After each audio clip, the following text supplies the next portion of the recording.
আসসালামু আলাইকুম। আশা করছি আল্লাহর রহমতে সবাই অনেক অনেক ভালো আছেন। তো আপনাদের জন্য আমার আজকের রেসিপি হচ্ছে দম আলু বা আলুর দম, যে যেটাই বলুন। তো এই রেসিপিটা কিন্তু অনেকেই অনেক রকমভাবেই তৈরি করে থাকে। তো আজকে আমি আমার মতো করে রেসিপিটা শেয়ার করব আপনাদের সাথে। আশা করছি খুব ভালো লাগবে। তো এর জন্য এখানে এই যে কিছু পরিমাণ আলু নিয়ে নিয়েছি, ছোট ছোট আলু। তো এই আলুগুলো কিন্তু বাজারে এখন পাওয়া যায়। তো আমি এগুলো ধুয়ে পরিষ্কার করে নিয়ে নিয়েছি। এখন এর মধ্যে লবণ আর হচ্ছে হলুদ দিয়ে খুব ভালোভাবে মাখিয়ে নিব। তো এই তো মাখিয়ে নেওয়া হয়ে গিয়েছে। তো এখন আমি চলে যাচ্ছি চুলায়।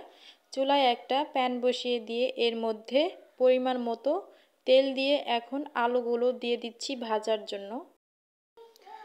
তো এই তো সবগুলো আলু দিয়ে এখন আমি একটু নেড়ে চেড়ে ঢাকনা দিয়ে ঢেকে অল্প আঁচে রেখে আলুগুলো ভেজে নিব। এতে খুব সুন্দর একটা কালার আসবে এবং ভিতরটাও খুব ভালোভাবে সিদ্ধ হয়ে যাবে। তো এই তো ভেজে নেওয়া হয়ে গিয়েছে। তো এখন আমি এই যে একটা বাটিতে তুলে নিচ্ছি আলুগুলো। এখন আমি একই তেলের মধ্যে দিয়ে দিচ্ছি কিছু ফোড়ন, দিয়ে দিচ্ছি সামান্য একটুখানি শাহি জিরা, গরম মশলা দিয়ে দিচ্ছি, দারচিনি, এলাচ, লং, এগুলো দিয়ে কিছুক্ষণ একটু ভেজে নিব তেলের মধ্যে। তো ভেজে নিয়ে এখন দিয়ে দিচ্ছি 1 কাপের মতো পেঁয়াজ কুচি। তো পেঁয়াজগুলো আমি হালকা ব্রাউন কালার করে ভেজে নিব।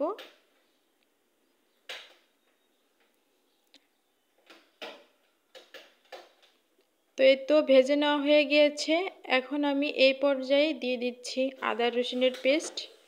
এখানে আমি 1.5 টেবিল চামচ পরিমাণের মতো আদা রসুনের পেস্ট, স্বাদ অনুযায়ী লবণ দিয়ে কিছুক্ষণ তেলের মধ্যে ভেজে নিচ্ছি। ভেজে নেওয়া হয়ে গেলে এখন এর মধ্যে দিয়ে দিচ্ছি 2 টেবিল চামচ পরিমাণের মতো পানি।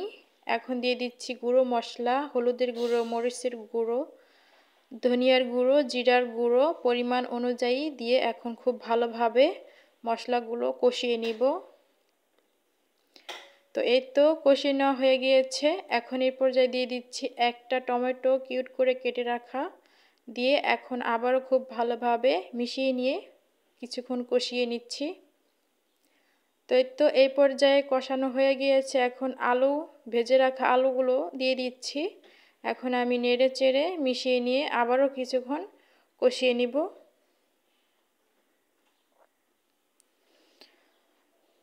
তো এই তো খুব ভালোভাবে মিশিয়ে নিচ্ছি, কষিয়ে নেওয়া হয়ে গিয়েছে এই পর্যায়ে। তো এখন আমি পানি অ্যাড করে দিব।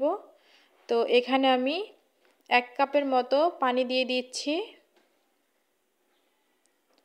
এখন দিয়ে দিচ্ছি 6টি আস্ত কাঁচামরিচ, ঝালটা আপনাদের স্বাদ অনুযায়ী দিয়ে দিবেন। এখন একটু নেড়ে চেড়ে মিশিয়ে কিছুক্ষণ ঢাকনা দিয়ে রান্না করে নিব। তো এই তো এই পর্যায়ে আমি দিয়ে দিচ্ছি কিছু ধনেপাতা কুচি। তো রান্নাটা প্রায় শেষ। তো এখন এই যে রান্নাটা হয়ে গিয়েছে, এখন আমি একটু সার্ভ করে দেখাচ্ছি। আর এই আলুর দমটা লুচি, পরোটা, নান, রুটি, সাদা ভাত, পোলাও ভাত এর সাথে খেতে কিন্তু খুবই দারুণ লাগে। তো সবাই অনেক বেশি ভালো থাকবেন, সুস্থ থাকবেন। আল্লাহ হাফেজ।